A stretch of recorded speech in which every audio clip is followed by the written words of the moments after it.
Filho e do Espírito Santo. Amém. Queridos amados cristãos ortodoxos,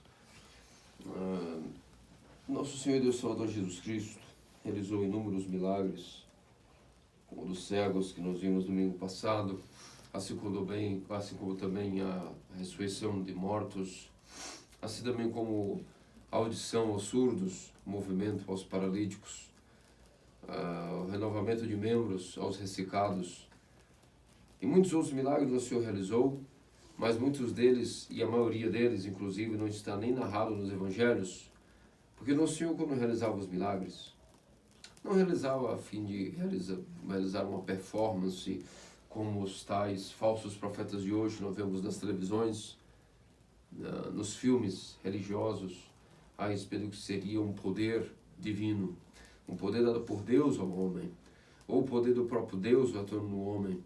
Nosso Senhor, quando alguém pode imaginar, infelizmente hoje através da mídia, que Nosso Senhor realizava os milagres com toda essa performance show business dos atuais líderes das seitas religiosas, às vezes nós somos tentados a pensar que talvez Nosso Senhor realizasse as coisas dessa maneira, mas isso não é verdade. Nosso Senhor realizou sempre os seus milagres de maneira muito discreta, e a maioria deles nem está narrado no Evangelho, porque ele pediu às pessoas que nem falassem sobre esses milagres. Muitos deles foram curados até secretamente, sem que nem os discípulos soubessem, apenas porque Nosso Senhor quis, desejou em seu coração, e essas outras pessoas souberam, e para elas foi suficiente. Sabiam, tinham fé que esse Messias, Filho de Deus, havia aparecido na terra e simplesmente tinha o poder de o curar.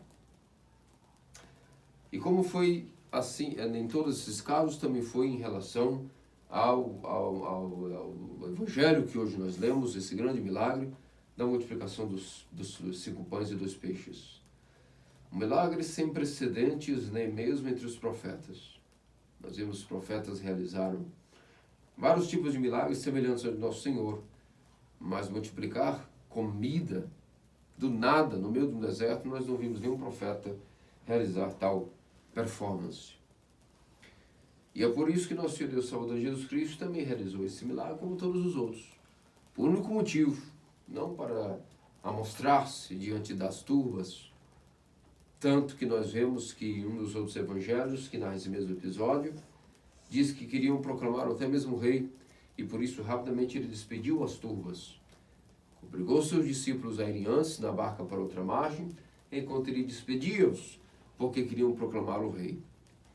Então Nosso Senhor realizou esse milagre, narra o Evangelho, vendo que vários homens, sem contar mulheres, crianças, mais de 7.000 homens, sem falar mulheres, crianças, todos eles estavam ali atentamente durante todo o dia escutando sua pregação, os curou de todas as suas enfermidades.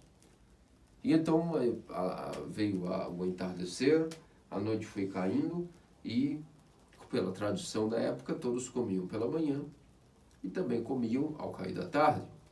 E o que acontece é que os discípulos comunicaram ao Senhor que não havia nada mais.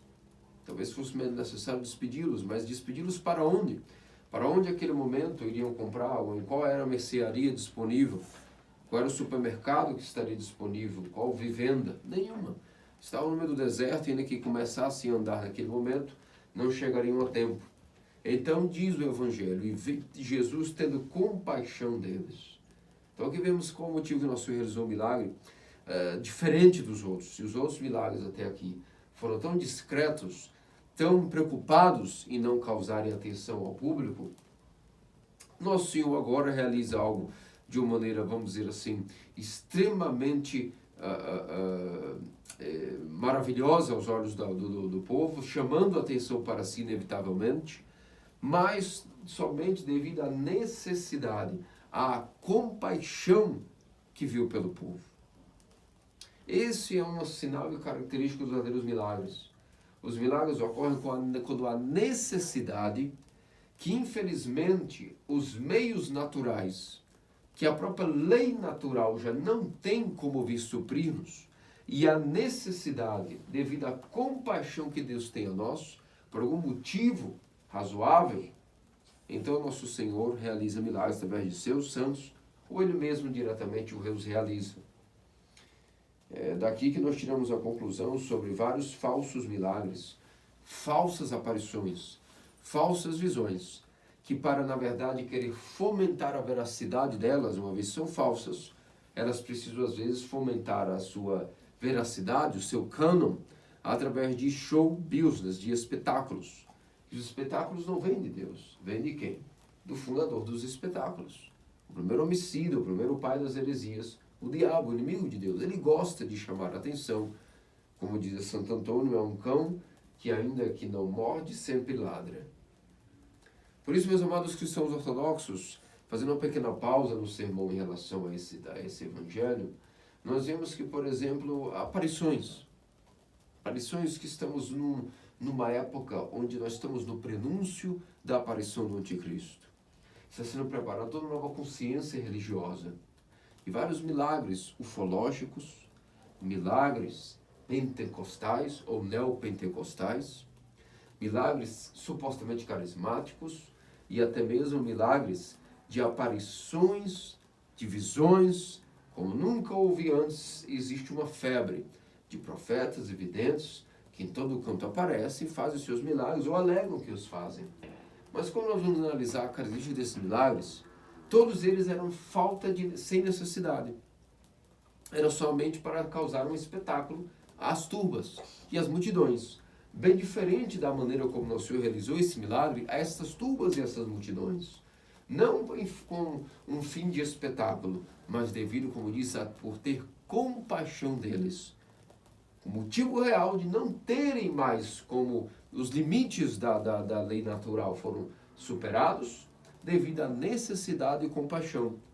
Quando nós vamos, por exemplo, ver a suposta aparição de Fátima, aparições de Medjugorje, todas essas que são tão hoje afamadas, nós vemos que elas, de maneira alguma, são verídicas, porque sempre estão pregando heresias, primeiro discernimento, quando nós vemos que pregam, estão cheios de heresias, e depois todo o espetáculo que supostamente ocorreu é muito distinto da mente dos padres, da mente de Cristo, daquilo que é chamado fronema, a mentalidade da igreja. Existem milagres fora da igreja? Claro que sim. É tolo aquele que crê que os milagres só ocorrem dentro da igreja. Há milagres fora da igreja, inclusive milagres de Deus também fora da igreja. Exemplo, como Nosso Senhor queria diretamente, por exemplo, curar somente as pessoas com cura física, simplesmente, assim que pedisse ou não pedindo, ele simplesmente, facilmente os curava. Temos aí exemplos de N casos na Escritura, de pessoas que simplesmente pediram e ele automaticamente os curou, mostrando que Nosso Senhor, quando quer curar uma cura física, ele tampouco, isso não é difícil para ele. As pessoas pedem e recebem curas. Fora da igreja também. Só que fora da igreja não é só Deus que faz milagres. Fora da igreja também os demônios fazem milagres para poderem causar espetáculos e veracidade às suas heresias e também às suas falsas aparições, suas falsas pregações. Quando nós vemos, por exemplo, a aparição de Fátima, uma mulher supostamente vestida de sol, as pessoas ficaram quase cegas ao ver aquele esplendor, de repente uma mulher saindo. Tudo isso, quando nós analisamos, há muitos escritos do Beato Serafim Roso sobre isso, e vários outros santos depois dele, que analisaram esses milagres e viram que isso é completamente uma falsa mística.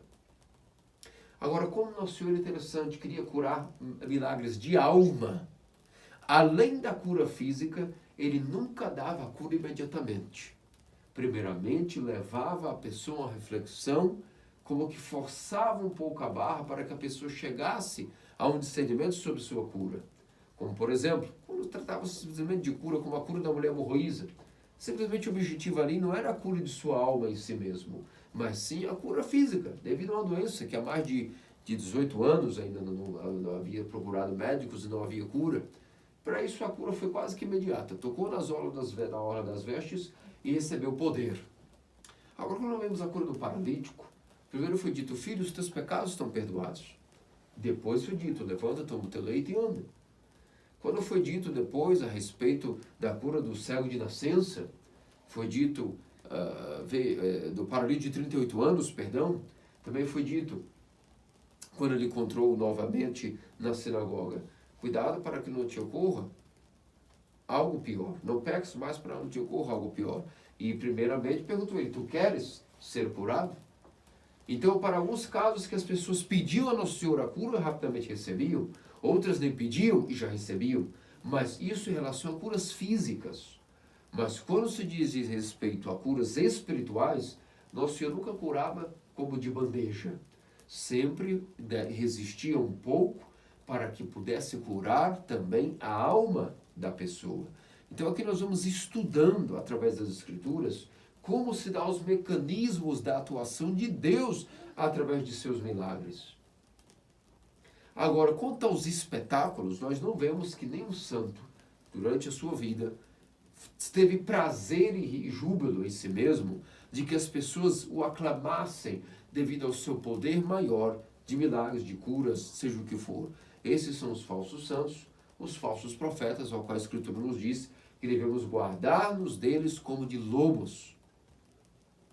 E é por isso que este milagre da multiplicação de pães foi, ainda que grandiosíssimo, ainda que é um milagre sem nenhum tipo de pressuposto nas Escrituras, a primeira vez que houve a multiplicação de comida através de 5 pães e 2 peixes, um montante pequeno transformando-se em um montante que alimentou no mínimo mais de 14 mil pessoas, sem contar crianças, porque se existiam 7 mil homens, um exemplo, no mínimo existiam também mais 7 mil mulheres, fora as crianças.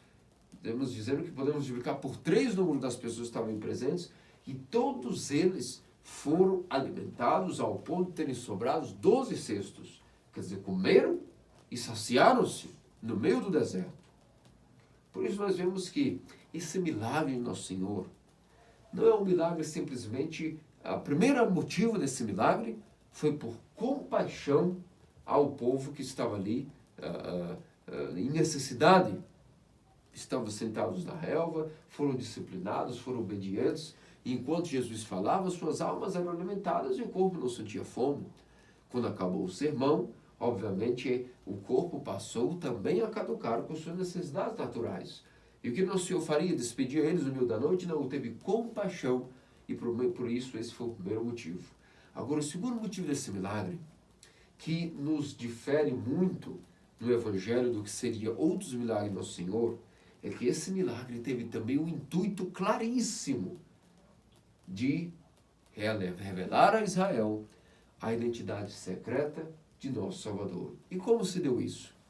Nós já vimos, como eu dizia, que no Antigo Testamento jamais nenhum profeta havia realizado uma cura desse modelo de multiplicar comida de um pequeno montante para multidões.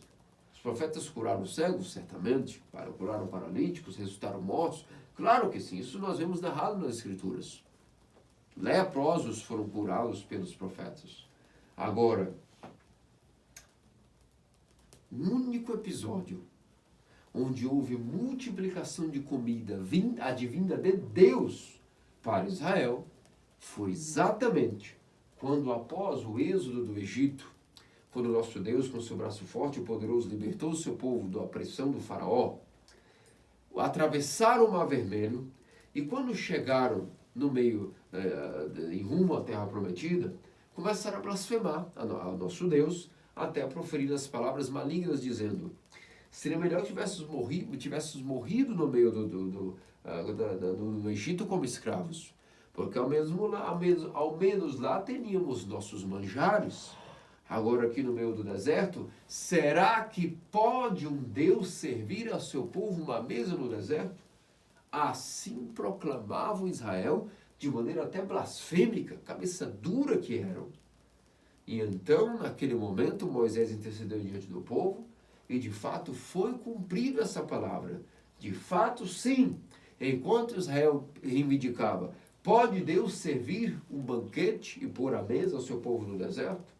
E de fato a Escritura nos confirmou que sim, de fato Deus pôs uma mesa para o seu povo no deserto e alimentou o seu povo. Isso se deu porque do céu choveu maná sobre os israelitas e eles puderam ser alimentados com maná, e inclusive depois, não satisfeitos, até com codornizes que caíam do céu, para que até carne fosse alimentados de. Por isso, meus amados cristãos ortodoxos, quando nosso Senhor, vendo essas turbas agrupadas e separadas em vários tipos de, seja turbas, seja de grupos, amontoados de pessoas, e teve compaixão deles, e perguntou aos discípulos o que tinham, e foi dito que tinham 5 pães e 2 peixes apenas, e que a partir daí nosso Senhor distribuiu esses pães, orou, abençoou-os, e distribuiu esses pães aos discípulos, e os discípulos às turbas, e comeram, e saciaram-se, e tiveram mais de 12 cestos recolhidos. Isso significa exatamente que nosso Senhor realizou Ele o mesmo milagre que somente Deus havia realizado no meio do deserto para Israel. Significa, portanto, que a identidade secreta de nosso Salvador foi aí revelada neste milagre a Israel. De que Ele, o mesmo Deus que havia os alimentado, posto uma mesa para eles no meio do deserto, é o mesmo Deus que agora encarnou, se fez homem e também os dignificou a ver que esse Deus agora de forma humana também habitava entre eles. O Emanuel, Deus conosco, e o serviu uma mesa, de tal maneira como nenhum profeta foi capaz de fazê-lo. Somente Deus, que havia o feito no Antigo Testamento, no Êxodo, agora também os fez, mostrando que Ele era, de fato, Ele era, é e sempre será o Deus de Israel. Como que dissesse, eu sou o verdadeiro Deus, eu sou o Deus que veio para salvar-vos, e como agora, revelando a minha identidade, vos mostro o meu poder. Vos lembra algo refresca a vossa memória, Israel, em relação a esse episódio? Então esse foi o segundo motivo deste milagre. Primeiro, por compaixão e necessidade, e o segundo, a revelação secreta da identidade de nosso Senhor e Deus Salvador Jesus Cristo. E daquelas pessoas que foram piedosas, desses que eram piedosos, foram capazes de entender de que Deus aí já estava com eles.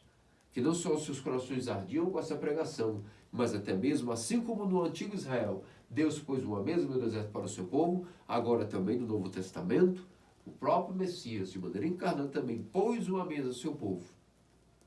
Isso, meus amados cristãos ortodoxos, também é a revelação daquilo que era o mistério dos mistérios, a chamada Eucaristia, os chamados Santos Dons, a comunhão.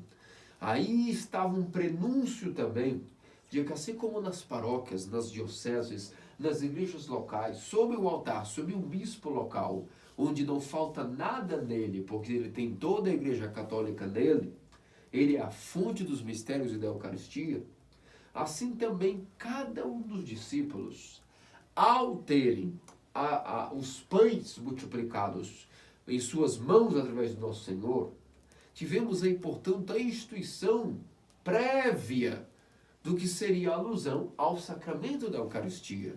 Porque também, assim como as turbas se sentaram a receber os pães através dos discípulos, também a Eucaristia, onde há um bispo local, com a sucessão apostólica da vida, mantendo a verdadeira doutrina, também aí a Eucaristia é dada. E de um só corpo do Salvador, multidões são alimentadas desde há mais de 2000 anos, sem parar. E será assim, até que o mundo seja mundo e Cristo volte em sua parousia, em sua segunda vinda, multidões e multidões de turbas de fiéis cristãos ortodoxos são alimentados através de um só corpo, o corpo de Cristo. E como nós lemos, é partido não dividido, consumido, mas não esgotado, mas santifica aqueles que dele participam. Essa é a oração que nós proclamamos quando quebramos o cubo, ou seja, o cordeiro, em 4 pedaços, IC, XC, NK, para poder servir a mesa ao que será a comunhão do clero e a comunhão dos fiéis. Eis que o corpo de Cristo é partido, mas não dividido, consumido, mas não esgotado, mas dá vida àqueles que dele participam. Então foi exatamente isso que ocorreu. De 5 pães, nosso Senhor foi os quebrando, os abençoou, primeiro deu graças, adorou sobre eles, os santificou e instituiu alimento para as multidões, alimento profundo a elas, que os saciaram da mesma maneira como ele realiza e sempre realizará em suas liturgias. Isso também foi uma prenúncio do que seria a organização das igrejas locais, das paróquias. Outro mistério que estava embutido somente na multiplicação dos pães houveram outras multiplicações também, com 7 pães e 2 peixes, outras multiplicações em outros momentos, mas nós estamos falando exatamente que essas multiplicações são alusão justamente também ao mistério do santo sacerdócio. Porque Nosso Senhor não deu ele diretamente os pães às multidões, mas quis que primeiro os discípulos fossem intermediários para darem a distribuição dos pães às turmas. Significa que Nosso Senhor utiliza de ferramentas miseráveis que somos os sacerdotes, os padres, ainda que somos apenas como um pequeno lápis frágil e quebradiço, um grafite fino na mão do Senhor, Ele é capaz de utilizar-nos como ferramenta para realizar os seus fins de santificação. Por quê? Porque assim Ele quis. Ele quis manifestar o seu amor através de seus padres, para nisso revelar às almas um grande mistério do seu amor pela humanidade, de que não somente Deus vem diretamente e salva o seu povo no estalar de dedos, mas que através dos padres, através do santo sacerdócio, as pessoas recebem o saciar do alimento de suas almas, a divina Eucaristia, através do santo sacerdócio que estava embutido. E é por isso que nós também rezamos, antes de partirmos para a quebra do pão, a oração, justamente dizendo que Nosso Senhor, assim como Ele está à direita de Deus, na glória de Deus, também está invisivelmente conosco ali. Então, por meio dele, que nós possamos agora distribuir também, através de suas mãos, a distribuir por meio de nós, ao seu povo. Isso nós proclamamos até que depois dizer em silêncio, e depois proclamamos de maneira audível para o povo, santos aos santos. E então partimos para a quebra do pão, assim como foi uma alusão do Evangelho a justamente o que nós fazemos em todas as liturgias.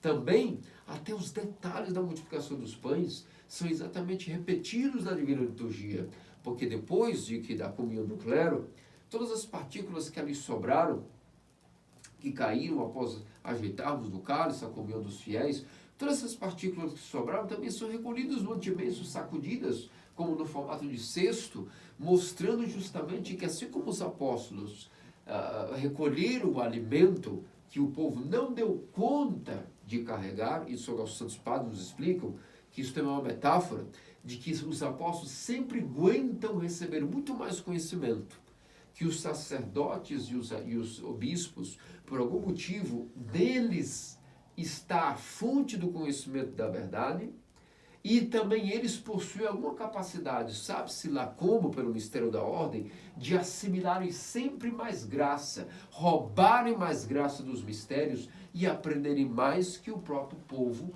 pela graça que lhes foi dada pela ordem.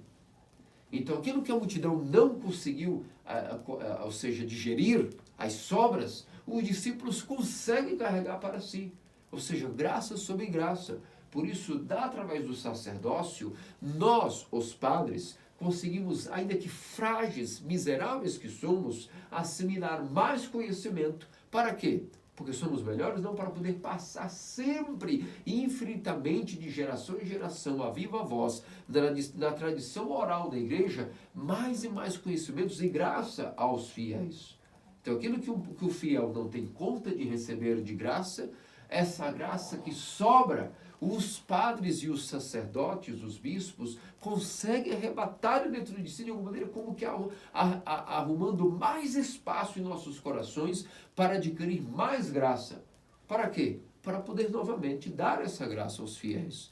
E é por isso que aquilo que o povo comum e ainda as sobras, nós, justamente na catálise, consumimos todos os restos da chamada multiplicação dos pães, a chamada Eucaristia.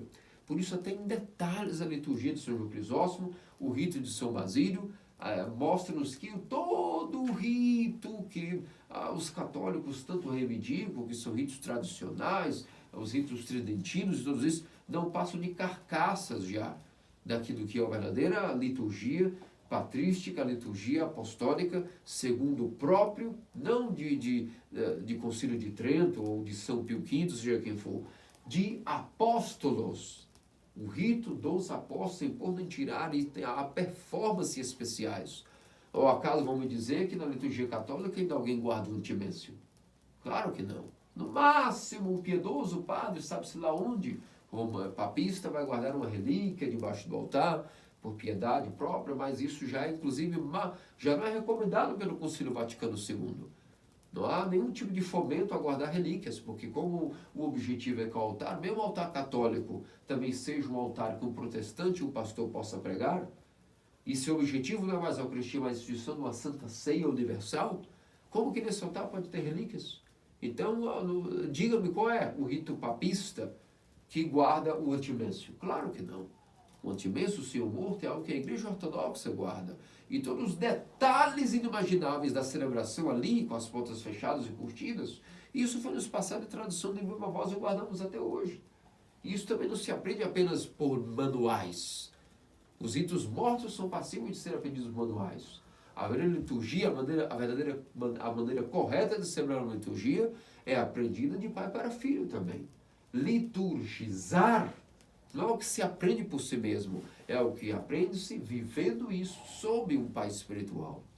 É por isso que o santo sacerdócio também foi uma alusão nessa multiplicação dos pães, porque assim como Nosso Senhor distribuiu e orientou os discípulos que distribuíssem, a população, as turbas receberam os fiéis, e assim até o dia de hoje, um mecanismo hierárquico bem estabelecido na obediência e na formação de comunidades que se unam para receber a Eucaristia. A importância daqui, da igreja, das comunidades. E é por isso, meus amados cristãos ortodoxos, que todos esses mistérios desse milagre da multiplicação dos pães são profundíssimos. E nós também poderíamos falar horas e horas sobre vários detalhes dessas significâncias. Os 5 pães, representando justamente as 5 alianças do Antigo Testamento, que Nosso Senhor agora utilizou para que os discípulos pudessem utilizar-se disso, para a nova aliança que agora iria ser estabelecida, através da Eucaristia, através do seu próprio corpo, que seria a aliança que Nosso Senhor faria através do seu corpo e sangue. Infinitas são as metáforas e alusões espirituais que nós poderíamos falar sobre esta questão.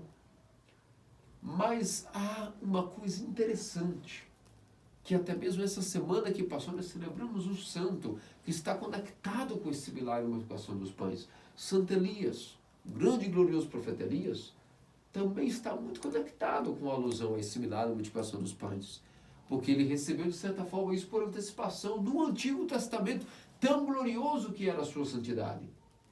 Quando ele, por as ameaças de Jezabel, fugiu com medo, tremendo daquelas ameaças de morte, ele se refugiou em uma caverna, a caverna no deserto de Waldkelt, e nessa caverna ele recebia muitas vezes a visita de Deus, inclusive um corvo o trazia um pão pela manhã e um pão pela noite, para que ele pudesse se alimentar. Vários outros monges no deserto, quando ilharam-se no meio do deserto longínquo da Tebaída e do Alto Egito, do Baixo Egito, para além daquilo que é o Nilo, muitos dos santos padres também recebiam, como os Paulo de Tebas e outros que recebiam também das próprias mãos de Deus o alimento direto. Isso é a prova de que quem nos alimenta na prática é o próprio Deus.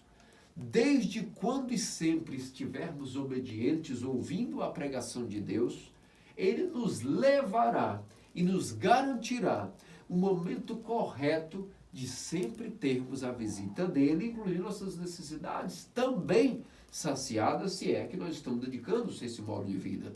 Por isso é que nós não precisamos nos preocupar tanto com as necessidades materiais, quando em primeiro lugar vem o reino dos céus. Eu digo, quando em primeiro lugar vem o reino dos céus, com muita tranquilidade receberemos a visita de Deus. De que maneira? Vejam como a biografia do glorioso profeta Elias nos ensina a respeito desse mistério que aqui estamos estudando hoje. Primeiramente, também a Eucaristia foi uma alusão à vida do profeta Elias. O episódio do corvo levar-lhe pão embute nele a Eucaristia, mas também o santo sacerdócio. A Eucaristia, como vos disse, o pão era levado a ele no meio do deserto, no meio da caverna de Waldkelt, onde ele se escondia. Mas também nós vemos que quem levava esse pão diário a ele era um corvo. E um corvo não é uma ave bonita de se ver. Não é uma ave que encanta nossos olhos como a pomba.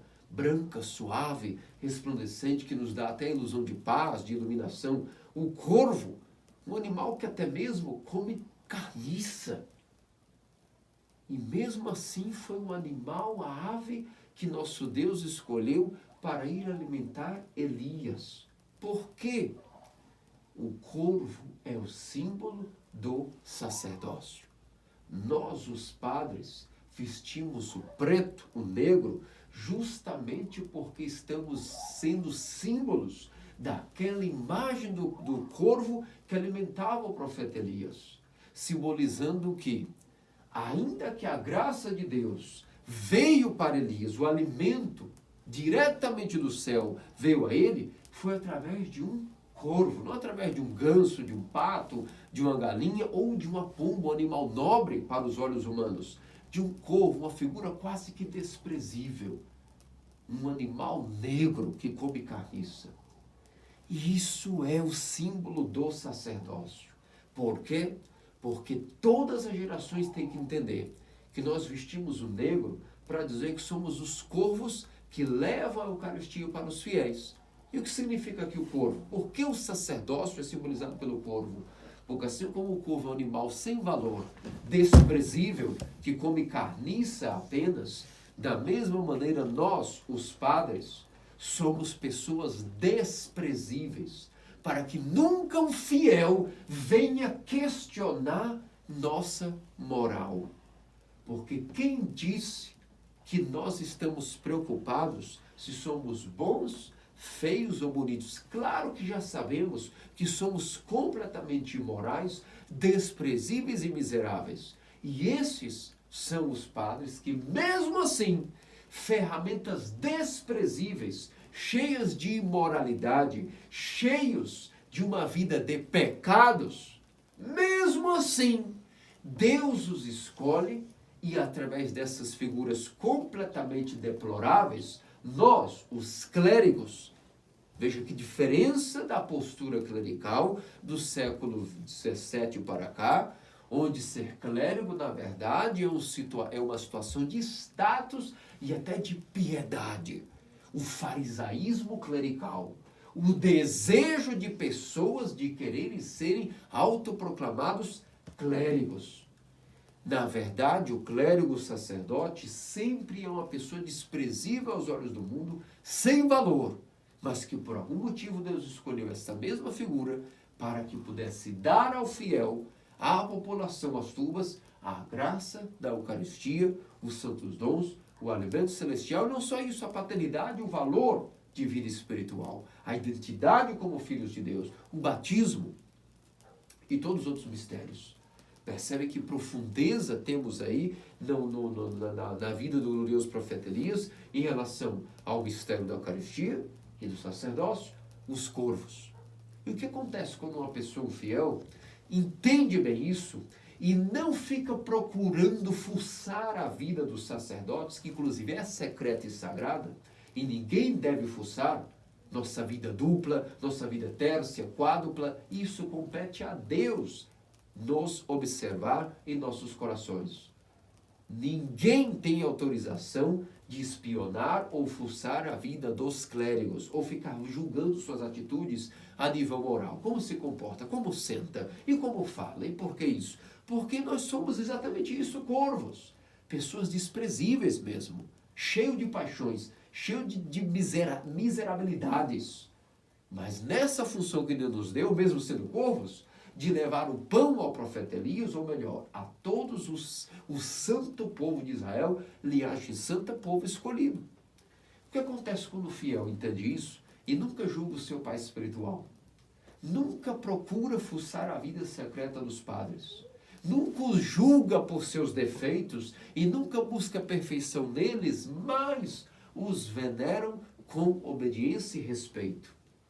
Então, quando o fiel tem esse entendimento, assim como Elias recebeu contra qualquer expectativa e esperança a visita de Deus na montanha, na caverna e até alimento, de uma maneira quase impossível, ainda que nós passamos por dificuldades em relação a não ter a Eucaristia, em perseguições, em falta de locações geográficas onde haja a igreja verdadeira, como aconteceu com nós mesmos no Brasil, que buscando talvez a Eucaristia na Rússia, na Grécia, de repente ela nos veio nos Estados Unidos de uma maneira espetacular, quando menos esperávamos, veio a sucessão apostólica para a nossa missão também. Isso significa que qualquer pessoa que não julgue os clérigos, nem seus pais espirituais, onde quer que estejam, não importa qual dificuldade possa aparecer, e vamos ver, por exemplo, nosso exemplo, nosso irmão Nicolas Machi, que no Paquistão desejava ser cristão ortodoxo, foi à Rússia e recebeu o batismo, depois voltou ao Paquistão. Depois queria manter a sua atividade sacramental um dia, e conseguiu ir, ao menos emigrar para a Holanda. Na Holanda, não tendo igrejas nossas, não tendo uma sucessão confiável, milagrosamente, há poucas semanas, recebeu a comunhão na Letônia.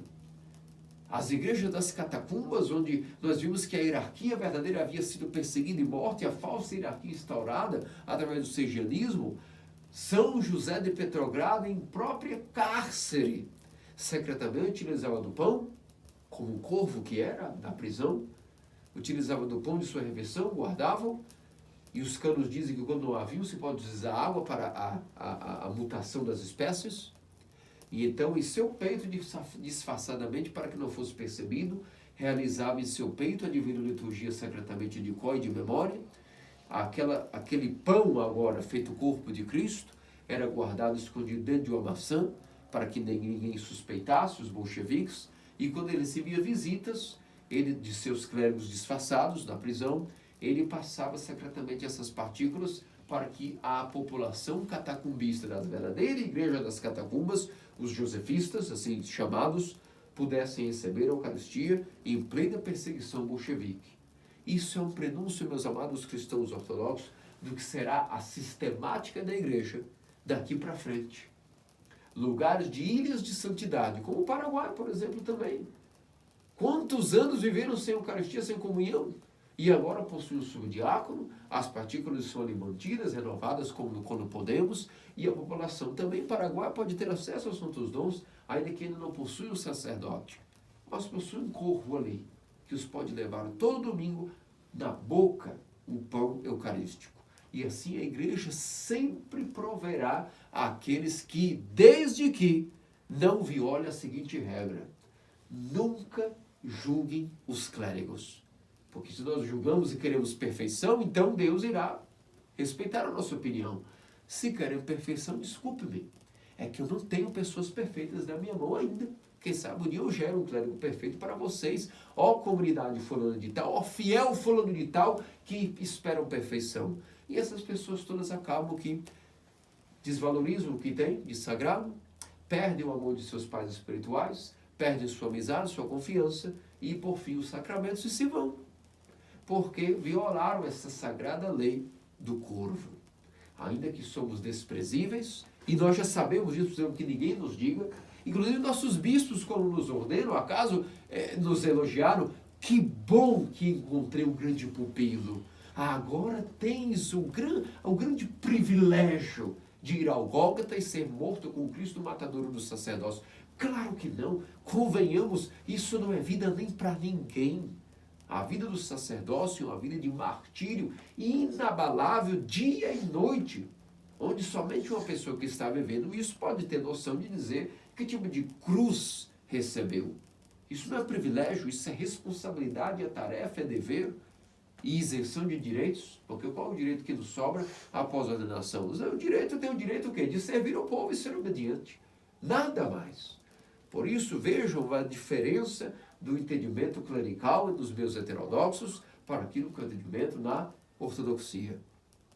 E que grande graça que é o mistério. Quando nós não estamos procurando perfeição nos clérigos, Deus arruma situações inimagináveis e nos dá os mistérios. Não, pode demorar um pouquinho, mas não tarda. Ou mesmo o ditado brasileiro: Deus tarda, mas não falha. E fecha-se uma porta, abre-se uma janela e a Eucaristia chega aonde tiver que chegar, desde que estas pessoas não julguem, nem busquem perfeição nos seus corvos. Porque são corvos, não são pombas, não são anjos, são corvos.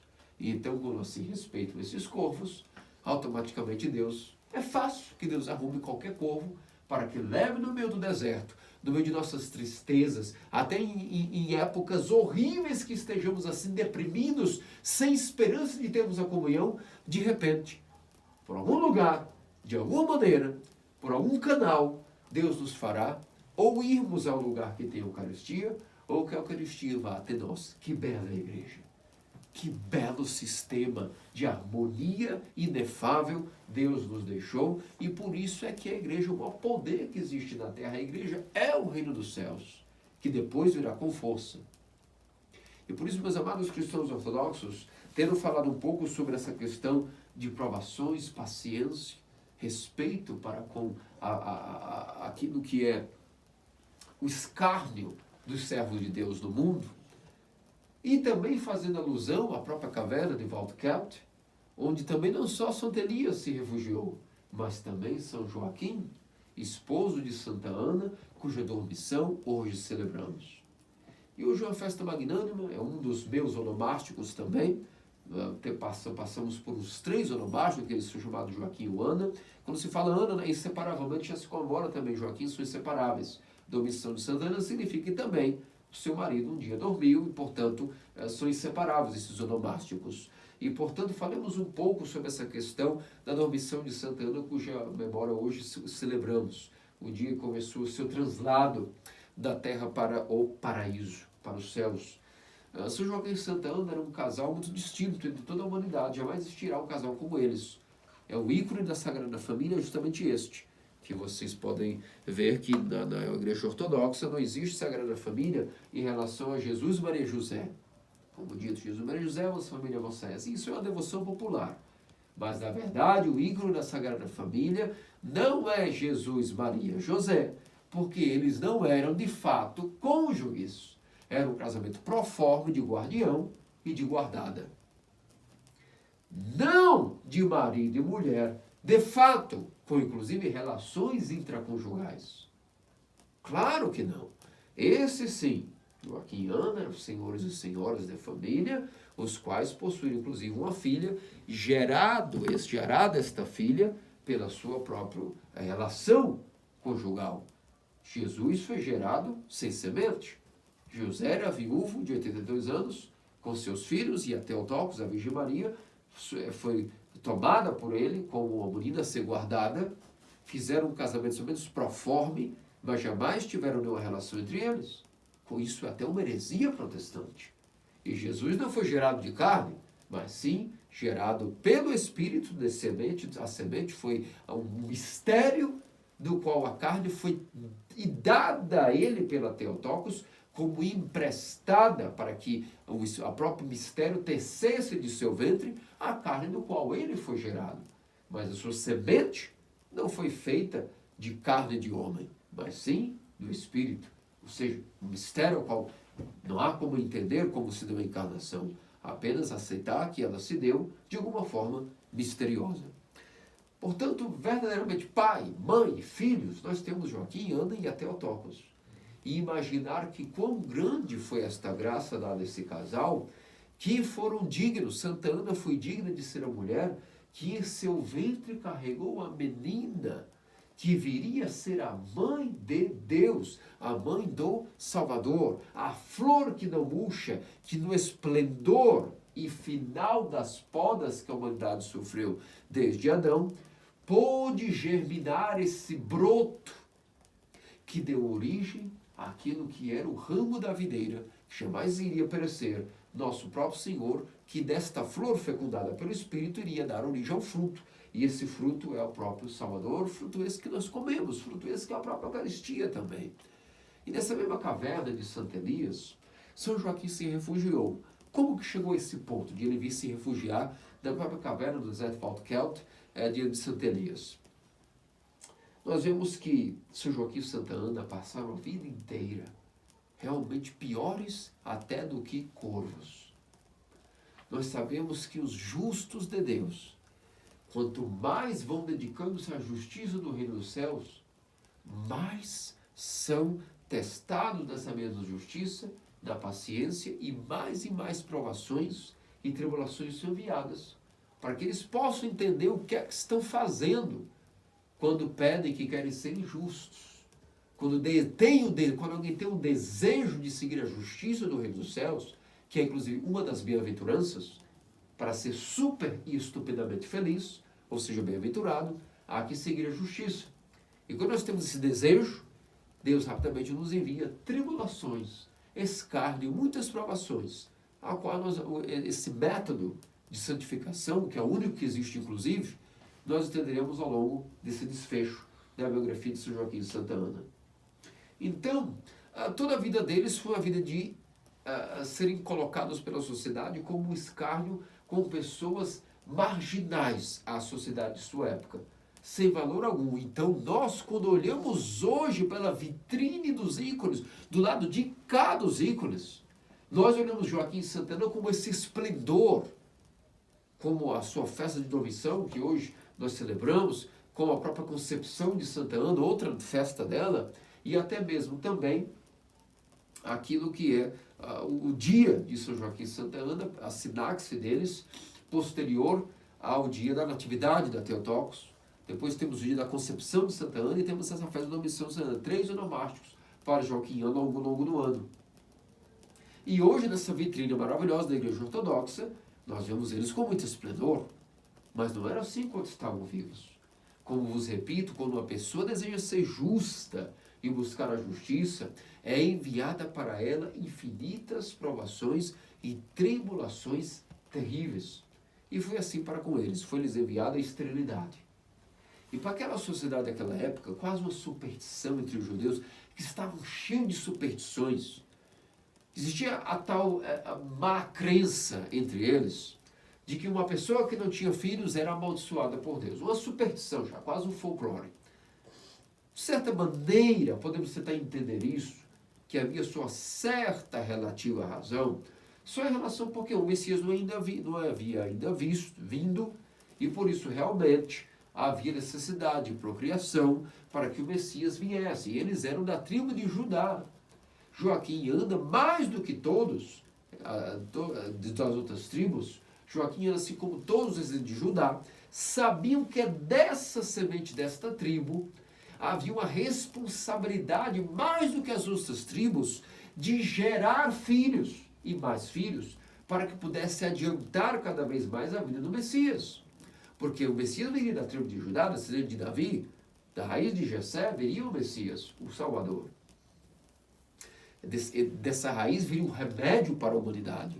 Era uma raiz curativa que nosso Deus começou a purificar. Jessé, Davi, Salomão e assim por diante. Por isso, como era a tribo de Judá joaquiana, mais do que outros, eles eram um dos casais de Israel naquele contexto que necessitavam de gravidez, necessitavam de cada vez mais procriar. E por isso, de certa maneira, justificava-se essa superstição entre os judeus de que uma pessoa que não tem filhos é amaldiçoada por Deus. Ora, esquece de quem dá filhos é o próprio Deus. Se ele não deu, é porque ele também não quis, não é porque ele amaldiçoou, é porque ele não quis. Mas criavam isso de que Deus via pecado nos corações dessas pessoas e por isso os privava de filhos. Uma superstição. E outra justificativa também é que os judeus sabiam, não como hoje a ciência, a palavra gen, mas os judeus tinham a noção de que havia um certo material dentro de nossa constituição humana, que através dele o homem vivia, vamos dizer assim, a sua posteridade. O homem vive a eternidade através de quê? Dos seus filhos. Quando eu morrer, quem é que continuará a minha vida? Meus próprios filhos. Porque vou encarnar neles, ou eles encarnarão em mim? Não é uma questão esotérica ou cabalística. Significa que sim, de fato, o homem tem que entender, e uma mulher, que o legado que ele deixa aos filhos é onde ele continuará a sua própria espécie, a sua própria linhagem. Por isso, como nós até vemos, apenas um pequeno adendo, que a maioria dos cristãos ortodoxos que chegam hoje são pessoas solteironas. A maioria não tem filhos. E a maioria também não produz nada. Não produz $1, não produz R$1, não produz $1, mas comem, dormem e regalam-se. E quando chegam na igreja ortodoxa, se deparam com o asceticismo, entram em pânico, porque como vivem suas vidas ladinas, porque não têm um legado a deixar, dizem sempre todos com muita piedade, uma piedade até blindada. E muitos moralistas também. O meu único objetivo a partir de hoje é a minha deificação. O único objetivo, na verdade, nada me importa no mundo, porque o que importa é a minha santidade. Esquece-se que um homem casado, por exemplo, jamais pode pensar assim. Porque o homem tem que viver a sua eternidade através de seus filhos. Ele que não há necessidade de procriar para a vida do Messias, todos nós sabemos que os nossos genes continuam também, de certa forma, o legado ortodoxo tem que passar para a próxima geração. Agora, no caso dos judeus era pior, porque eles sabiam que os genes, onde é que iam parar os genes?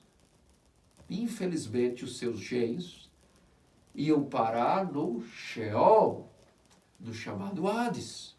E a única maneira de escapar disso, porque não havia ainda a promessa da ressurreição, havia a promessa da ressurreição, mas não a realização dessa promessa, os judeus eram muito preocupados de que se não rápido deixassem os seus genes bem protegidos da terra, quando morressem, para onde iria esse material?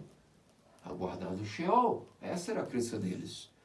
E a única maneira de como deixarem o legado continuado para frente, empurrado para a sua descendência, era procriar. Então, dessa concepção de existência desesperançosa por eles não terem a realização da ressurreição, a vida do Messias, é justificativo que eles pensassem isso. Quem não tem filho está amaldiçoado. Acabou.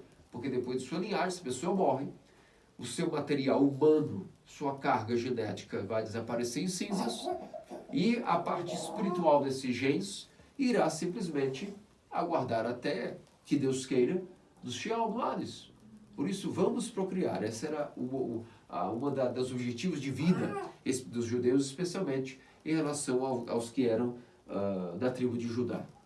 E nesse contexto, São Joaquim e Santa Ana, portanto, foram vistos como o escárnio e a margem da sua sociedade, ao ponto de que Joaquim teve a grande tristeza e desgosto de escutar até dos sacerdotes do templo de que ele estava privado para sempre de até oferecer o seu sacrifício no templo de Jerusalém. Isso para um judeu era o fim de sua vida, o fim de sua vida espiritual.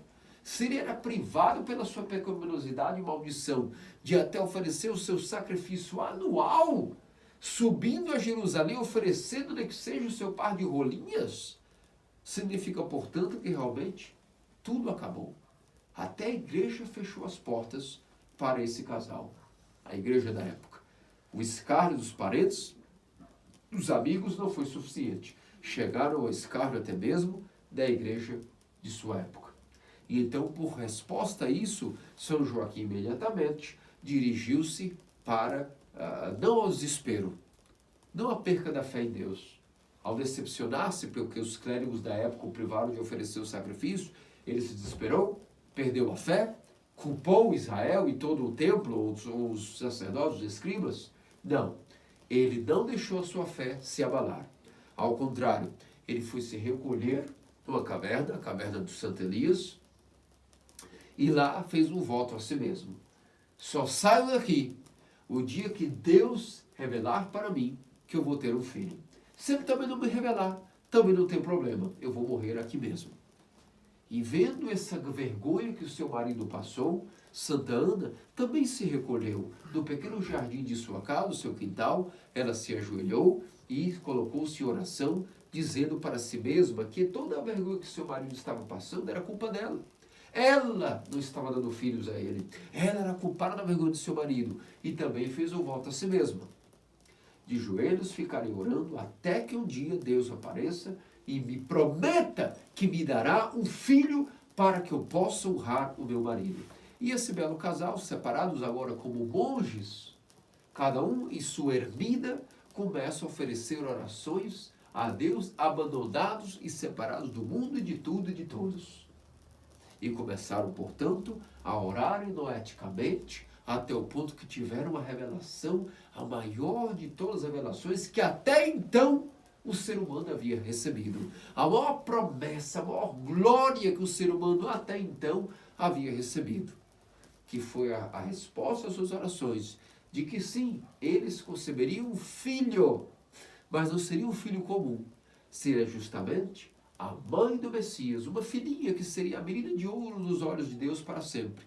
e, portanto, em uma só palavra receberam a notícia: vós sois escolhidos para serem a voz de Deus na carne.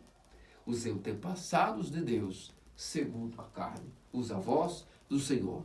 E é por isso que para onde houve muita humilhação e sofrimento, também houve a coroa do maior consolação, que foi a notícia de que essa menina, a chamada Theotokos, a virgem que daria vida a Deus na carne, ainda que na eternidade ele é eterno, na carne ele teve um princípio.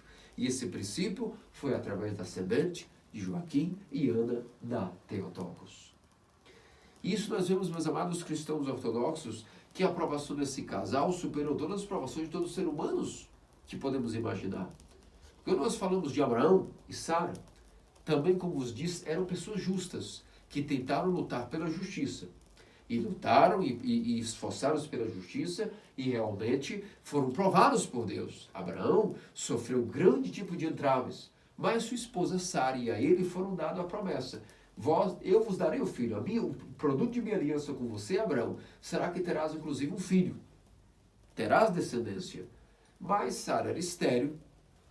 Naquela época era permitido que o homem tomasse outra mulher para si, esposas. Ele tomou a sua serva Agar, teve um filho, Ismael, portanto teve um certo consolo de ver um descendente.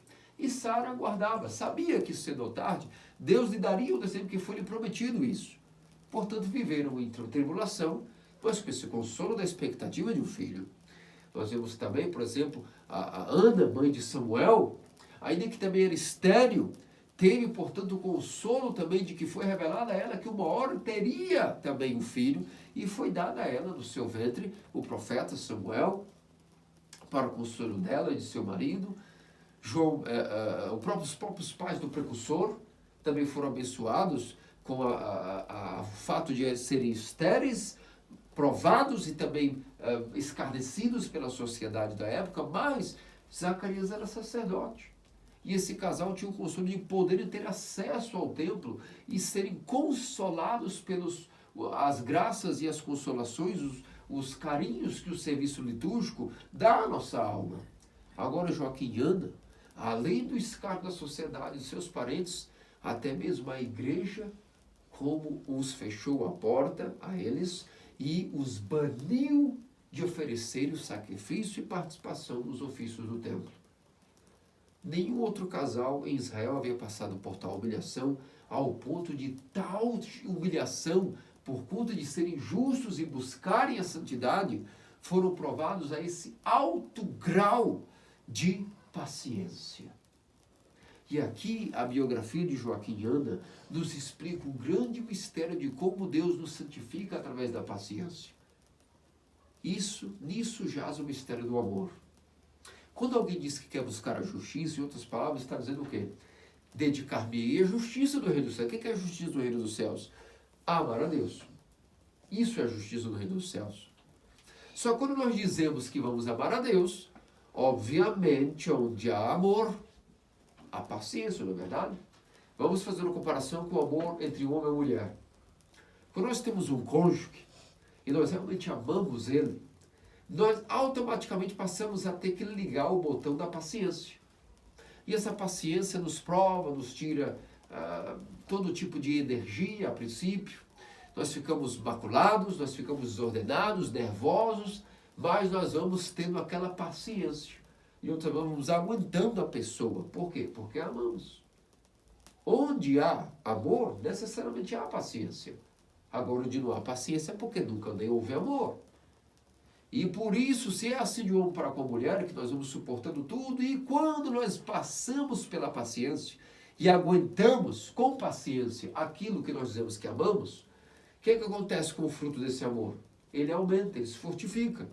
Todo mundo que tem grandes problemas de convivência com alguém, mas pacientemente o suporta, quando vai passando essas provações, o tempo vai dilatando essa paciência mais e mais, não é que nós vamos perdendo a paciência, aguentando firme, com paciência, até os defeitos insuportáveis da pessoa que amamos, nós vemos que o tempo passa e então essa paciência que nós aguentamos fortalece mais ainda a própria paciência e o próprio amor. Passamos a ter um tipo de resultado, como que uma equação é dada dentro de nós. Houve um poder, uma força que nós não tínhamos foi nos dada para aguentar mais ainda essa pessoa, devido a ter aguentado ela com paciência.